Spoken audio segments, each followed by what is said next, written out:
Time to re-up YouTube. Your boy Young Mustard is back with another video, and today we are going to talk about some positive, not negative NBA content, underrated players in the league, and why these players should be getting a lot more credit than they are currently getting for their team's success. This season there have been a couple of disappointments in the NBA, like the Golden State Warriors or the Minnesota Timberwolves, who I thought were going to be a top 5 team in the league. Man, I look stupid right now. And trust me, that Timberwolves video is coming, give it time. But today we're going to be a little bit more positive and talk about some surprises, more specifically underrated players on every single NBA team, but I'm going to split this into 2 parts. Today we're going to talk about the Eastern Conference, and in the next video we're going to talk about the Western Conference underrated players on every team there. If you want the underrated video for the Western Conference to drop tomorrow, make sure you drop a like on this video, and if we can get to around 700, 800 likes by the end of the day, then that video will be dropping tomorrow. If not, it'll just drop on Monday. But while we're on the topic of liking a video, if you're not subscribed, what are you doing? Hit that subscribe button ASAP and press that bell for post notifications. Also comment down below. Let me know who you believe are the more underrated players on these teams. If you think I left any player out, let me know down below. But without further ado, let's start off with the top of the Eastern Conference, the Boston Celtics. With the Celtics, I decided to give this one up to Derek White, who I believe is one of the more underrated players in the league. A lot of people slandered the Celtics last year. They gave up a first-round pick just to get him from the San Antonio Spurs, but he came in very handy in the Eastern Conference Finals, had some big games for them to get to the NBA Finals. He's a really underrated playmaker in my personal opinion. He doesn't have too much gravity of his own. A lot of teams leave him open here and there because of his inconsistency with the three-point shot over the last couple of seasons, but he is capable of knocking them down. This year shooting a career high from 3, over 40% from behind the line, while shooting 4 attempts a game. He's also a really good passer with a high basketball IQ, nice little connector kind of player. I love what he does for this Celtics team. Whether he's starting or coming off of the bench, he's leaving a long, hard impact on this roster because defensively, he's one of the most underrated players in the league. You could argue he is the second best defender on this roster, even though I would give that to Jason Tatum and obviously Marcus Smart being number 1. But right now, he's in that conversation for the second best defender on the team, one of the best perimeter defenders in the league, one of the best wing defenders in the NBA as well. I have to give him his credit. I think he's the most underrated player on this team. But let's move on to number 2 in the Eastern Conference, and that is the Milwaukee Bucks. And I got to give this to Jevon Carter. Jevon Carter has been really slept on for what he's done for this team off of the bench. I think he's one of the more underrated backup guards in the NBA. He's been getting it done on both sides of the ball, and people aren't really talking about it. Carter's had some really nice games throughout the season so far, and like I said, he's impactful defensively, is one of the better defensive guards in the league, and he's shooting 42% from behind the arc this season. If you look throughout Jevon Carter's career, defensively he's always been really solid. It's just the offensive inconsistencies and inefficiencies in his game that has caused some setbacks for his career, but this year he's having the best season of his career coming off of the bench for the Bucks. Now moving on to the number 3 seeded Cleveland Cavaliers, I have Jarrett Allen as my underrated player. Now this one was a pretty hard selection because if I'm being honest, nobody really underrates anybody on this roster, but if I had to pick anybody, it would be Jarrett Allen, that I think doesn't get enough credit for what he does for this team. People know how good Darius Garland and Donovan Mitchell are as a duo. Same thing goes with Evan Mobley. If anything, Mobley might be a little bit overrated at times, but hey, that's a convo for another discussion. A lot of Mobley's flaws are really protected by Jarrett Allen in the front court.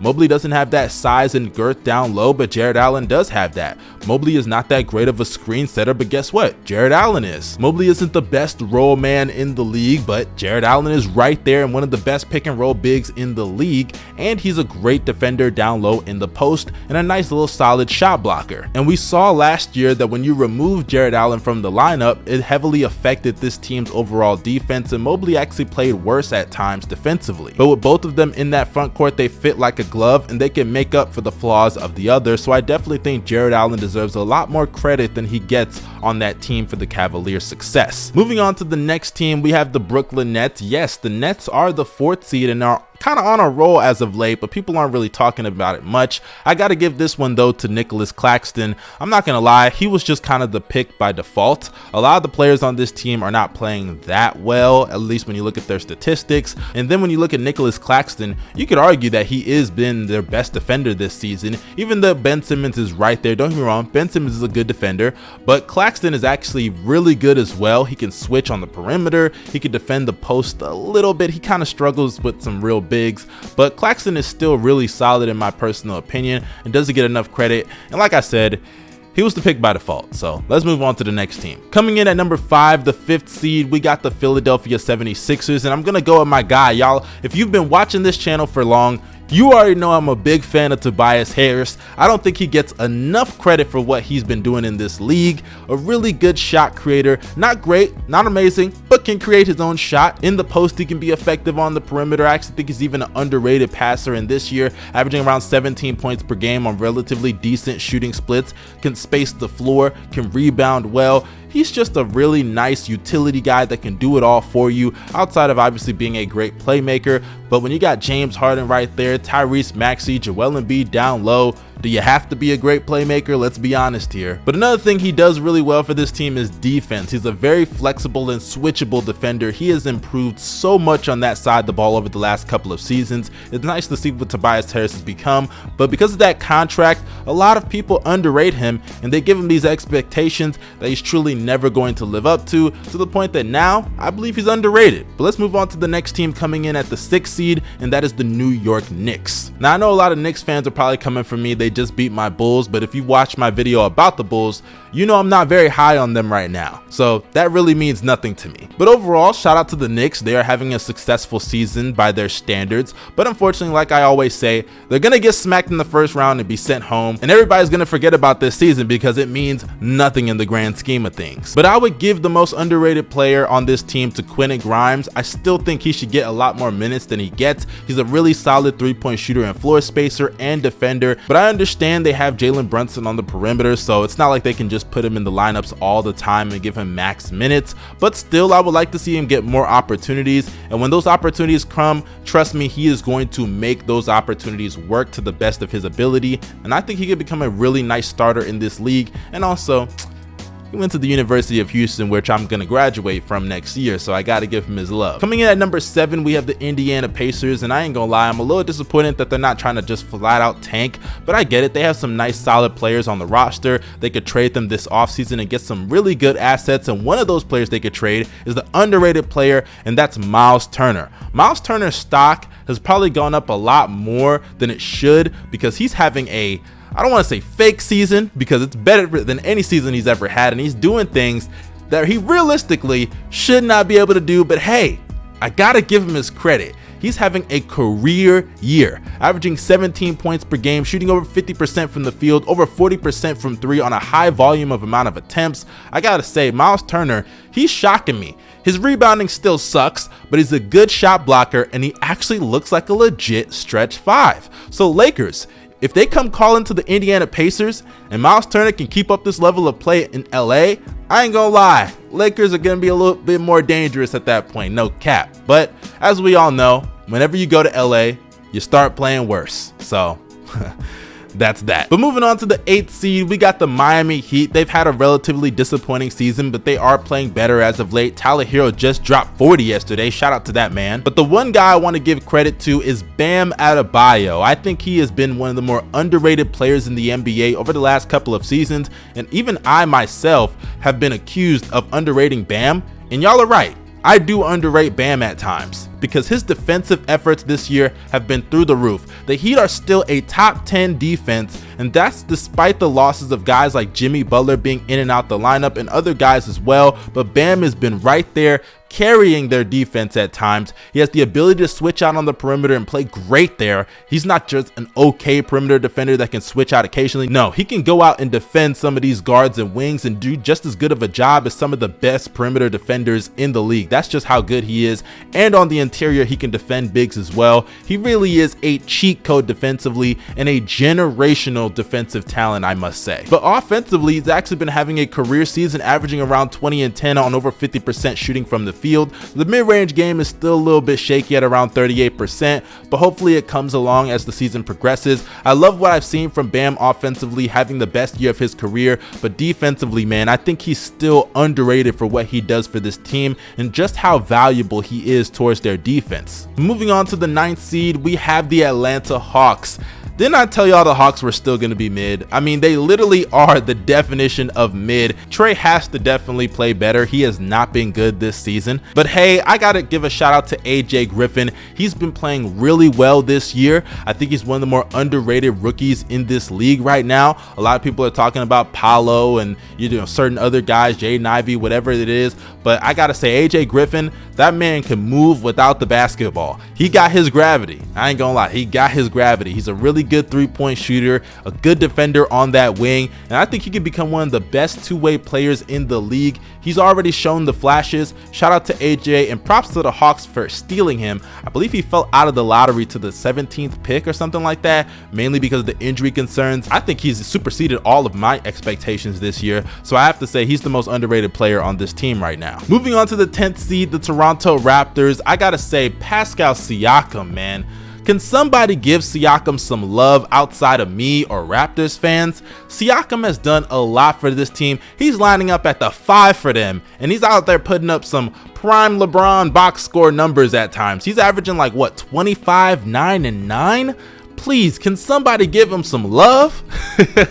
I'm just saying, man, Siakam, he may be an ugly dude, but that man can hoop. Straight up, Raptors fans, y'all got a star on y'all's hands, and I really wish y'all traded for KD, man. I really do, because Siakam is better than he was in 2019. Pairing him with KD, with his playmaking along with KD's and Van Vliet's, I think is enough for this team. But hey, I don't want to get into that, because Raptors fans, y'all killed me for saying y'all should have traded Scottie Barnes for KD in that video, so I'm gonna leave that where it is. But Siakam, man, he's doing a lot for them defensively at the 5, carrying them there with their big man depth, really lacking in that category. And then he's a really good playmaker. He's evolved as a passer and playmaker. But hey, Siakam deserves a lot more credit than he's been getting from the NBA community as a whole. He's going out there averaging like, what, 25, 9, and 8 on 57% true shooting. He deserves so much more props than he is getting, but because the Raptors are not winning games and the media doesn't really care about the Toronto Raptors outside of America, that's why nobody's going to talk about him. But hey, I'm going to talk about him, Siakam. I'm going to talk about him. Moving on to the outside of the play-in teams, my Chicago Bulls at 11.